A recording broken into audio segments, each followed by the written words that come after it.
Let's consider the journey of albumin through the kidneys. The albumin is a protein. It enters the renal artery and travels down towards the glomerulus.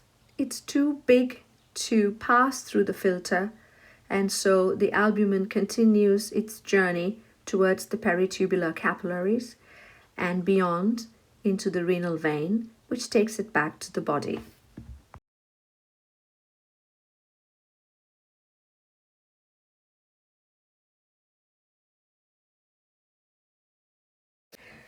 Let's consider the movement of glucose through the kidneys.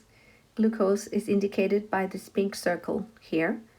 Glucose enters the renal artery, travels down until it reaches the afferent arteriole, through which it enters the glomerulus. In the glomerulus, it can pass through so it ends up in the glomerular capsule. Once in the glomerular capsule, it can travel further down into the PCT. At the PCT, the glucose gets reabsorbed into the peritubular capillaries. Once in the peritubular capillaries, glucose travels towards the veins, finally leaves via the renal vein.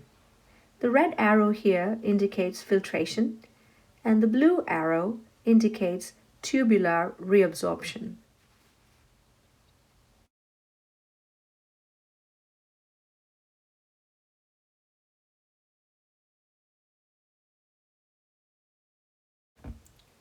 Let's consider the journey of water through the kidneys.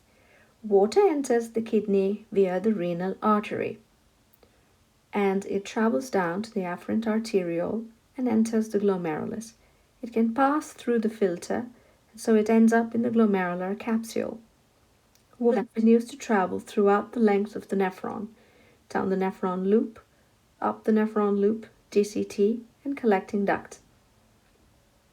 In the PCT, the water is reabsorbed via tubular reabsorption,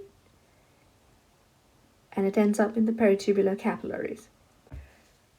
Under the influence of ADH, the water is reabsorbed into the peritubular capillaries from the collecting duct.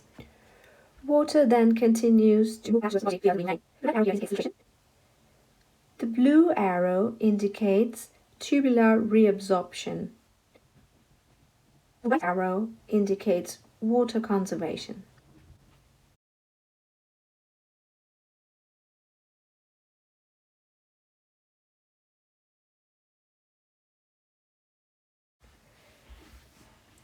Let's consider the journey of H+ ions through the kidney.